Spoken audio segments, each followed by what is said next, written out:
We gotta do this quick. Plug it up, plug it up. Even consistency all the way across. That's nice and flat. Oh, I'm recording. Hello there, welcome to my safe space. Shop tip number 1 is going to have to do with your table saw. So when making cuts with a table saw, it's kind of hard to judge where the line is going to start if you don't have your fence set. Sometimes we have to make those free cuts. So if you're tired of eyeballing the cut, hoping you make it to the line and hoping the cut is lined up just right, I have the perfect solution from you that I actually learned from Bourbon Moth Woodworking. I didn't think I would use this tip that much. You would be surprised how much you use this after you do it, and it is so simple. So to figure out where your cut line is, you need a square and a razor blade. So what you're going to do is lay out the square on your table saw top to where it's on the outside of your teeth. Make sure the square is firm against the table saw blade. Take a knife and you scribe a mark on the actual top itself.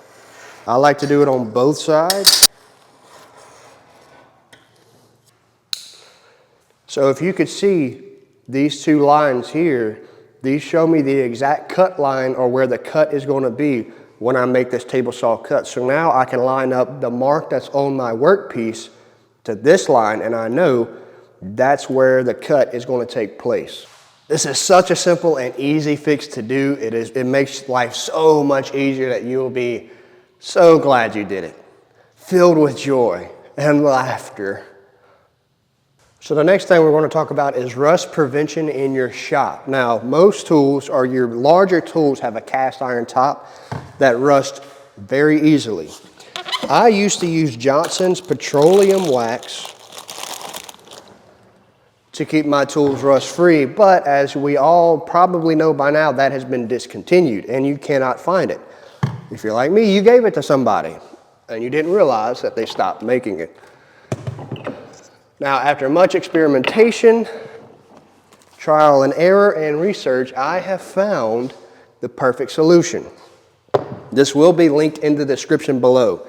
This is Colonite metal wax, and it will actually remove the rust and provide a protective layer on top of the tool itself. Just to show you how good this stuff works, I'm going to do a live demonstration. This hammer is rusted. And this will work on any of your tools, especially with a metal top. Now you got to be careful because I have found that it will strip the paint back a little bit. So you don't want to do this on a painted surface or a painted tool, anything with a decal or a measurement. But any metal top, take a dab of Colonite and you just start wiping it on.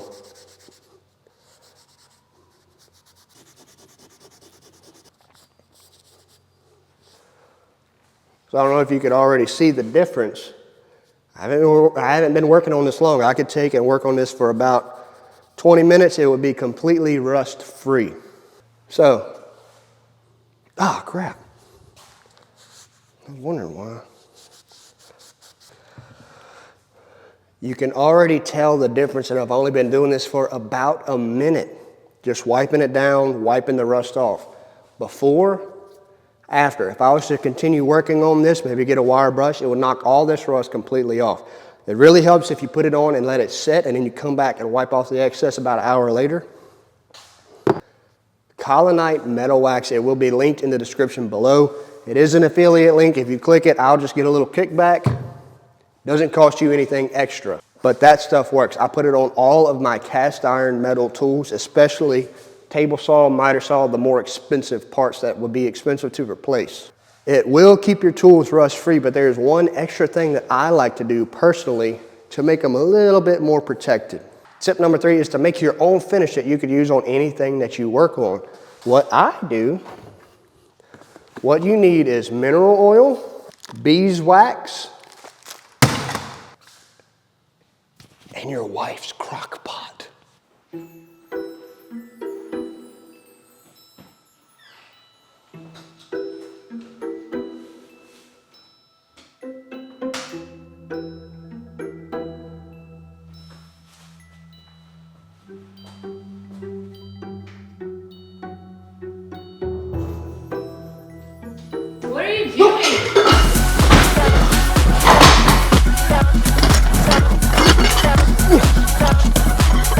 We gotta do this quick. Lock it up, lock it up. Nope. No. She's coming. We gotta hide her.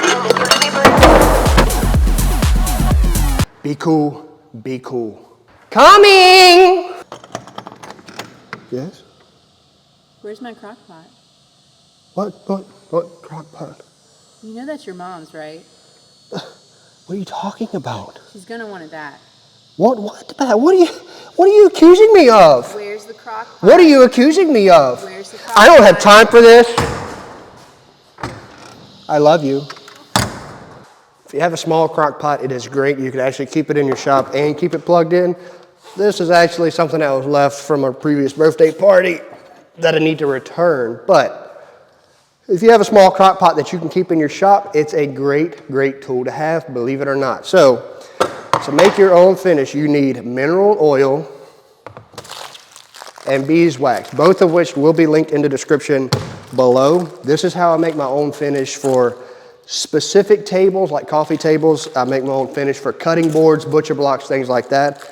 It's much cheaper in the long run because you can make a ton of it with just these two ingredients. It saves you money. Now you have to pay a little bit up front, but in comparison to having to buy the little tins every time you're doing a cutting board or two cutting boards, that adds up. So what you get is these pellets. Beeswax comes in pellets like this. Now this is a small crock pot. I'm only going to put about half of this bag in this small crock pot.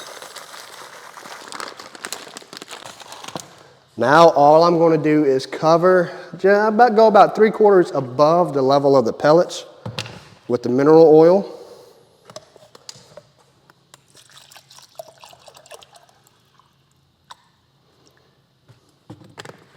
This lasts forever, by the way. I'm going to bring you in closer to show you what it looks like. I didn't think I could, but I'm actually going to do more. You know what? I'm gonna do all of it. I didn't think this crock pot would be big enough, but it looks like it is. So I did all the beeswax. Let's dump in some mineral oil. I don't have a science behind it, so I just kind of eyeball it, and it works pretty good. I've had boards in my own house with this finish for about 1.5 to 2 years now, no issues. Put the lid on, and we're going to turn it on high and melt all the pellets. So it doesn't take long for this to melt and to mix in. It's been going on high for about 25-30 minutes. When it melts like that, you want to make sure you do a good taste test, make sure it's seasoned properly. Oh, it definitely needs more salt.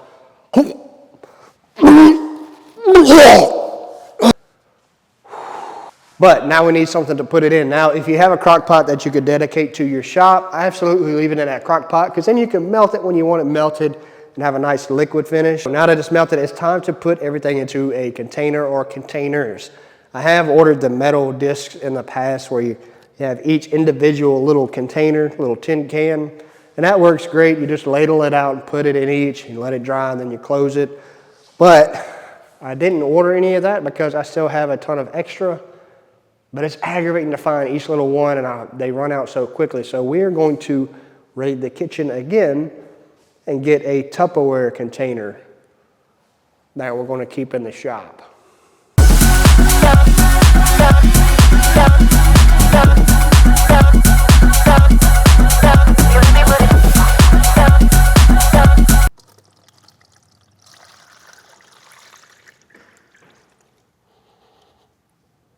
And so as this cools down, it's going to harden and it's going to look a little something like that when it's all said and done. Just a little wax that you could take, rub on a cutting board, rub on whatever you want to do. You can even do tabletops with it. I don't recommend it because they're pretty high traffic, but low traffic tabletops like coffee tables or side tables, you can do this finish on those.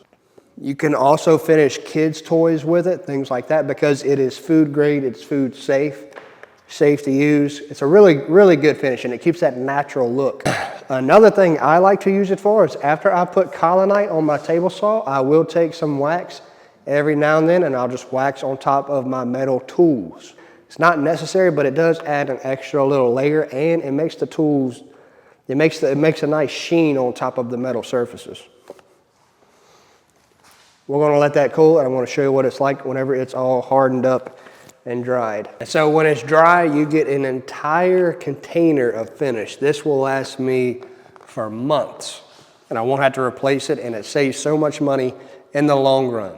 Beeswax, mineral oil, melts it together, makes a great finish.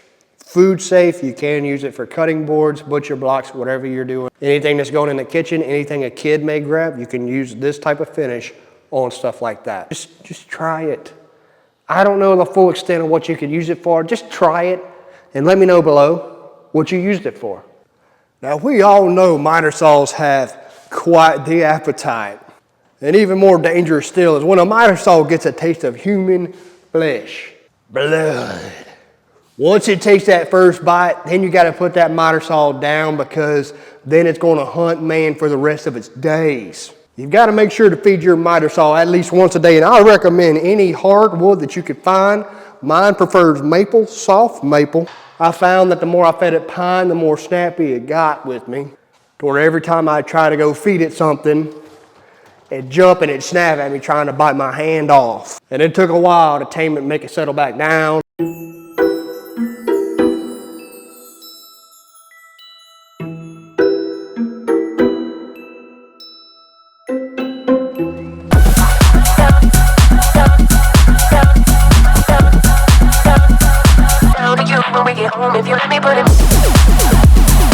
But I noticed the more I fed it hardwood, the better it behaves. So every day I'll walk out here, I'll make sure to feed my miter saw at least once a day.